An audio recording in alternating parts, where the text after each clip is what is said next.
मैं जब पीछे मुड़ करके देखता हूं तो मेरे जीवन का और मेरे जीवन के प्रमुख घटनाओं का आरंभ स्वतंत्रता प्राप्ति से नहीं होता।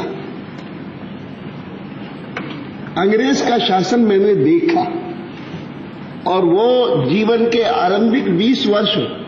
मन की एक ही इच्छा रहती थी कि इस साम्राज्यवाद से मुक्ति कब हो, कैसे हो। और उन दिनों में सचमुच जब महात्मा गांधी के बारे में सुनते थे या उनको दो एक बार देखने का भी अवसर मुझे कराची में आया, बाद में यहां आने के बाद आया, तो सचमुच लगता था कि ऐसे महामानव बहुत विरले ही विश्व में पैदा होते हैं।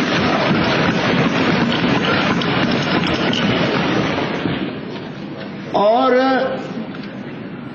आज मैं जब भारत के बारे में सोचता हूं तो भारत स्वतंत्र हो गया है। भारत एक अणुशक्ति भी बन गया है। भारत आने वाले वर्षों में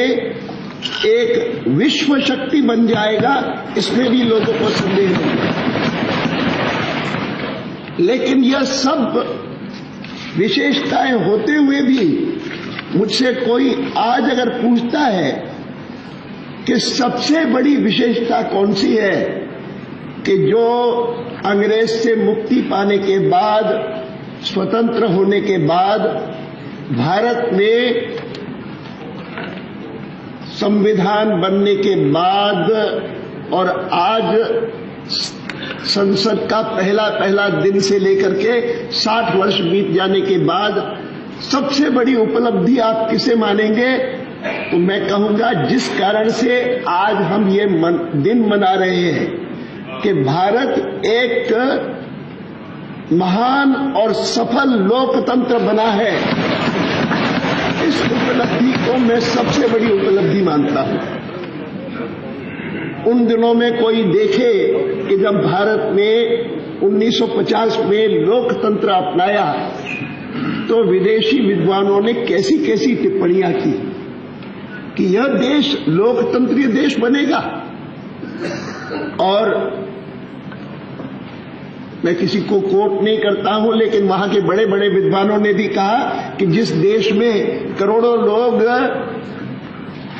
अपना नाम नहीं लिख सकते, अगर किसी दस्तावेज पर हस्ताक्षर करते हैं तो अंगूठा लगा करके अपना हस्ताक्षर करते हैं, वह देश लोकतंत्र कैसे बनेगा? वह देश सफल लोकतंत्र कैसे बनेगा? यह आशंका प्रकट करने वाले, अनास्था प्रकट करने वाले बहुत सारे लोग थे। और आज उनकी सारी अनास्था को, अविश्वास को झुटलाने वाला यह देश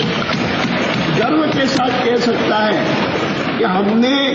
60 साल तक इस देश को एक सफल लोकतंत्र बनाए रखा, जिसको मनाने के लिए आज हम इस 13 मई को यह विशिष्ट अवसर बना रहे हैं। मुझे याद है कि 1989 या 90 की बात होगी कि जब मैं पार्टी का अध्यक्ष था, एक कैनेडियन टेलीविजन टीम नई दिल्ली आई थी मुझसे भेंट वार्ता करने के लिए। मेरे अशोक रोड के कार्यालय में आई और आकर के उन्होंने कहा कि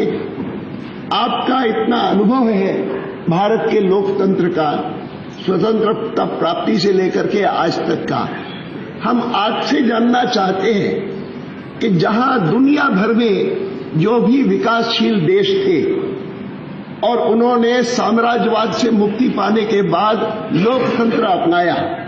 लेकिन अधिकांश देशों में लोकतंत्र किसी न किसी प्रकार से विसर्जित हो गया। कहीं पर सैनिक शासन आ गया, कहीं पर और प्रकार का कोई अधिनायकवादी शासन आ गया। अकेला आपका देश है कि जहां पर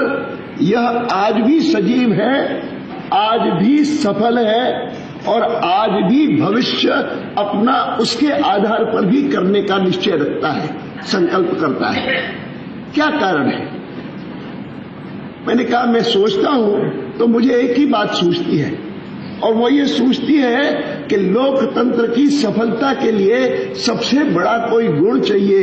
तो वो ये चाहिए कि एक विपरीत विचारधारा के बारे में भी सहिष्णुता का भाव हो। लेकिन मैं इस बात का गर्व करता हूं कि हमारे यहां पर विपरीत विचारधारा के लिए या विचार के लिए केवल सहिष्णुता का भाव नहीं होता है, आदर का भाव होता है। और यह आदर का भाव मैं उदाहरण के रूप में कहता हूं कि असहिष्णुता सबसे अधिक किसी क्षेत्र में होती है तो वह रिलीजन के क्षेत्र में होती है, पंथ के, मजहब के, इन क्षेत्रों में होती है। और उस क्षेत्र में दुनिया भर में तो साइंटिस्ट को भी और इंक्विजिशन के सामने लाया गया कि तुम जो बात कह रहे हो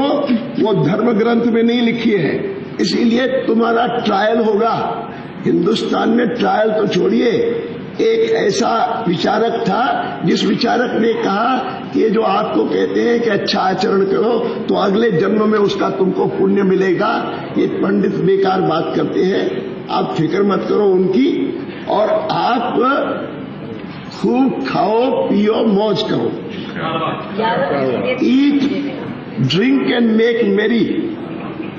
और उसका चार्वक का प्रसिद्ध वाक्य है, यावत जीवम सुखम जीवेत ऋणम कृत्वा घृतम पिबेत, ऋणम कृत्वा घृतम पिबेत, अर्थात कर्जा लो और घी पियो। इन वेस्टर्न कंट्रीज में कभी इसको सुनाता था, मैं उनको कहता था he was not talking of credit cards, ऋणम कृत्वा घृतम पियो पिबेत भस्मीभूतस्य देहस्य पुनरागमनम कुतः। यह देह तो भस्म होने वाला है, यह सोचना कि अगला जन्म आएगा, कुछ नहीं आएगा, बेकार बात है।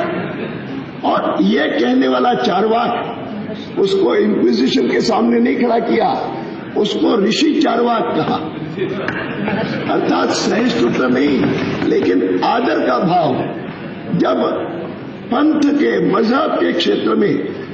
विपरीत विचार वाले का आदर हो, उसको ऋषि कहा जाए, तो आर्थिक, सामाजिक, राजनीतिक क्षेत्र में अगर कोई व्यक्ति कहता है कि पूरा का पूरा राज्य के अधीन होना चाहिए, दूसरा कहे कि सारा का सारा आम जनता के अधीन होना चाहिए, इस पर मतभेद में असहिष्णुता कैसे होगी? मैं मानता हूं कि भारत में लोकतंत्र की सफलता का प्रमुख कारण है विपरीत विचारधारा के लिए आदर का भाव, और संसद इसका बहुत बड़ा उदाहरण है। मेरे वरिष्ठ सहयोगी मुझे 3-4 महीने सीनियर है संसद में, और मैं दोनों हम राज्यसभा में ही पहले आए, और उन्होंने अभी अभी जो बात कही मैं उसको पूरी तरह से इंडोर्स करता हूं, और मैं कहता हूं कि अगर हम एक दूसरे के प्रति आदर का भाव रखेंगे, विपरीत विचारधारा के प्रति आदर का भाव रखेंगे, तो डिबेट के द्वारा ही, बहस के द्वारा ही, विवाद के द्वारा ही